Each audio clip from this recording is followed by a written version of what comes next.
Good evening. I'm Sarah Huckabee Sanders. Being a mom. Good evening.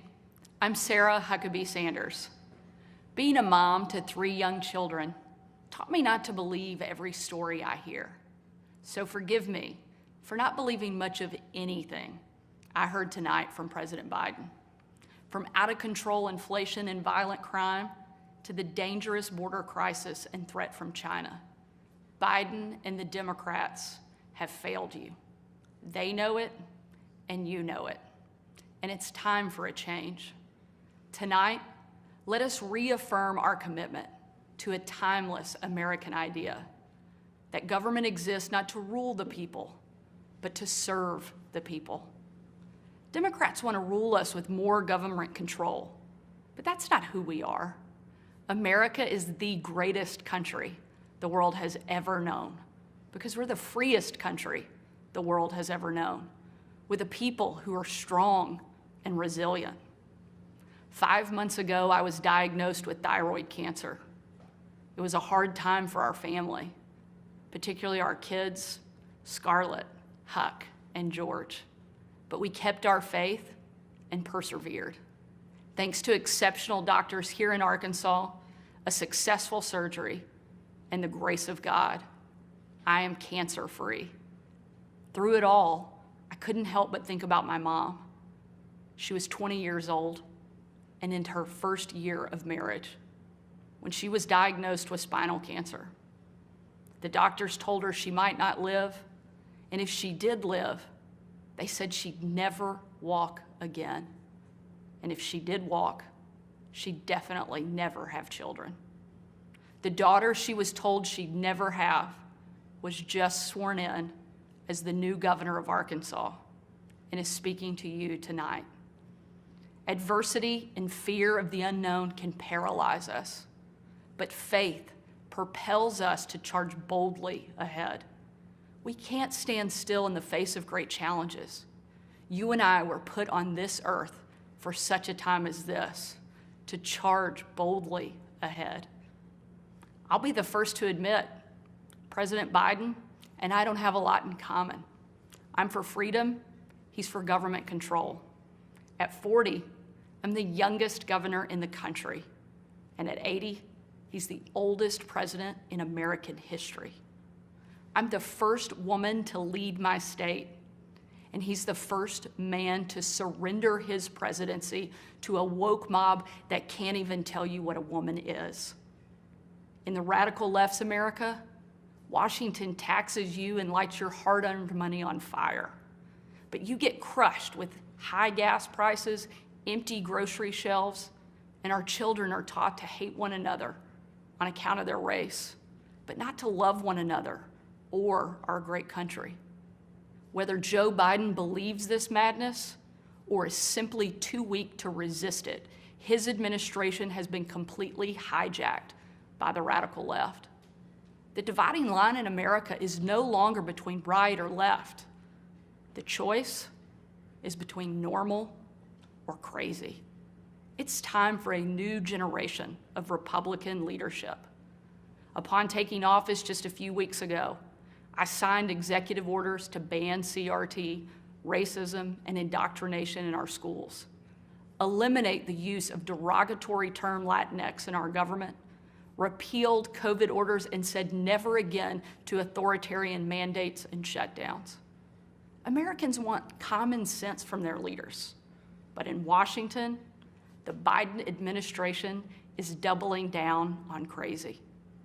President Biden inherited the fastest economic recovery on record, the most secure border in history, cheap, abundant, homegrown energy, fast rising wages, a rebuilt military, and a world that was stable and at peace. But over the last 2 years, Democrats destroyed it all. Despite Democrats' trillions in reckless spending and mountains of debt, we now have the worst border crisis in American history. As a mom, my heart breaks for every parent who has lost a son or daughter to addiction. 100,000 Americans a year are now killed from drug overdoses. largely from fentanyl pouring across our southern border. Yet the Biden administration refuses to secure the border and save American lives. And after years of Democrat attacks on law enforcement and calls to defund the police, violent criminals roam free, while law-abiding families live in fear. Beyond our border, from Afghanistan to Ukraine, from North Korea to Iran, President Biden's weakness puts our nation and the world at risk. And the president's refusal to stand up to China, our most formidable adversary, is dangerous and unacceptable. President Biden is unwilling to defend our border, defend our skies, and defend our people. He is simply unfit to serve as commander-in-chief. And while you reap the consequences of their failures, the Biden administration seems more interested in woke fantasies than the hard reality Americans face every day.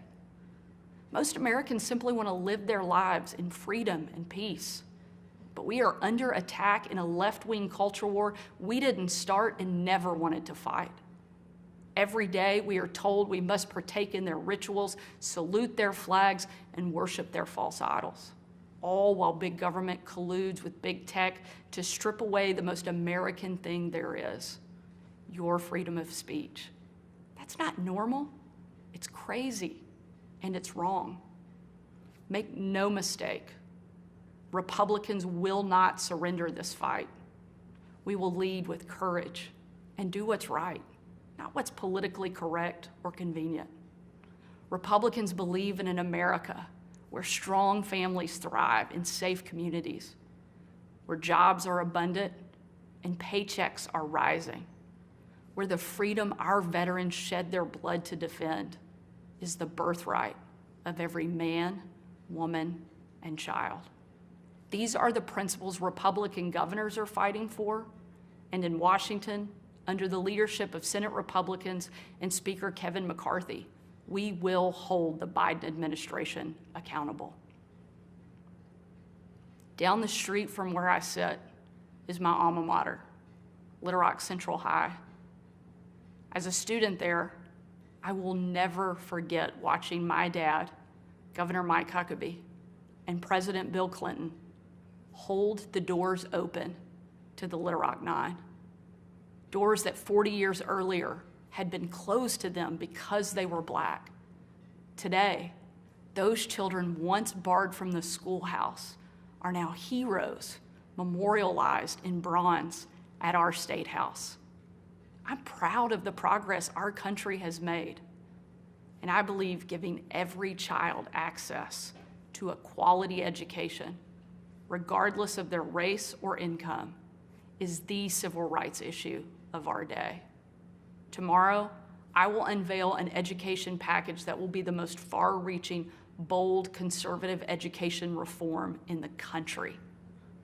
My plan empowers parents with real choices, improves literacy and career readiness, and helps put a good teacher in every classroom by increasing their starting salary from one of the lowest to one of the highest in the nation.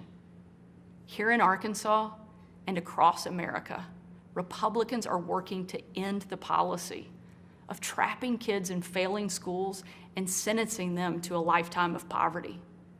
We will educate, not indoctrinate our kids, and put students on a path to success. It's time for a new generation to lead. This is our moment. This is our opportunity. A new generation born in the waning decades of the last century, shaped by economic booms and stock market busts, forged by the triumph of the Cold War and the tragedy of 9/11. A generation brimming with passion and new ideas to solve age-old problems. A generation moored to our deepest values and oldest traditions, yet unafraid to challenge the present order and find a better way forward. If we seize this moment together, America can once again be the land of the free and the home of the brave. During my 2.5 years at the White House, I traveled on every foreign trip with the president. A trip I will never forget was on December 25th of 2018. My husband Brian and I had just cleaned up wrapping paper that was shoved into every corner of our house, thanks to our 3 kids. When I had to walk out on my own family's Christmas, unable to tell them where I was going that night, because the place I'd be traveling was so dangerous, they didn't want anybody to know that the president was going to be on the ground, even for a few hours. We boarded Air Force One in complete and total darkness. There were no lights on the plane, no lights on the runway. Our phones and computers shut down and turned in. We were going completely off the grid. Nearly 12 hours later, in the pitch black of night, we landed in the war-torn part of Western Iraq. It was again a similar scene. No lights on the plane, no lights on the runway. The only thing you could see was coming from about a mile away in a dining hall where hundreds of troops who were in the fight against ISIS had gathered expecting to celebrate Christmas with senior military leadership from around the region.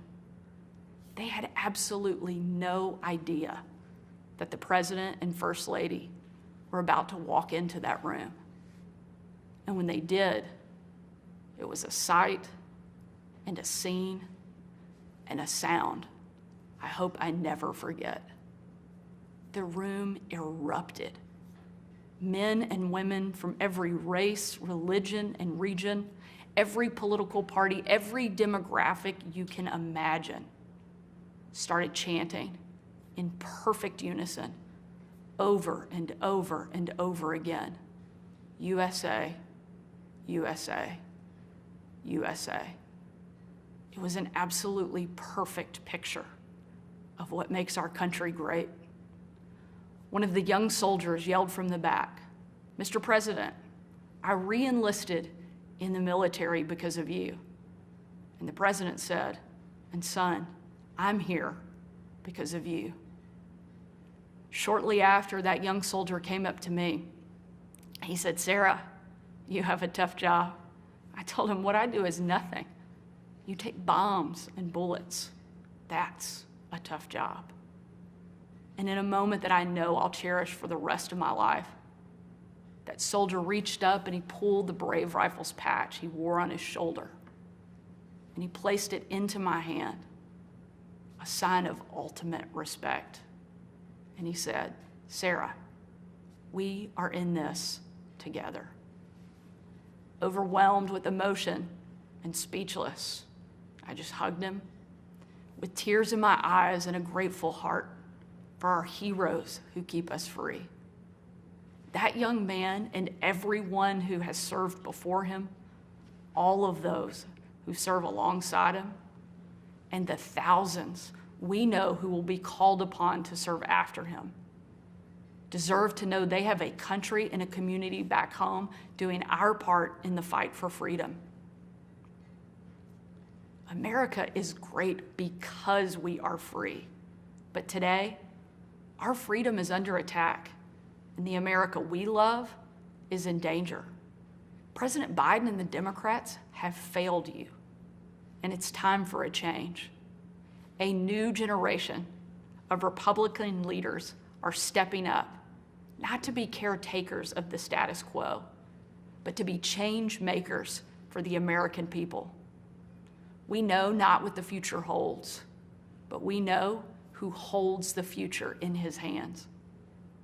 And with God as our witness, we will show the world that America is still the place where freedom reigns and liberty will never die. Thank you. God bless you, and God bless America.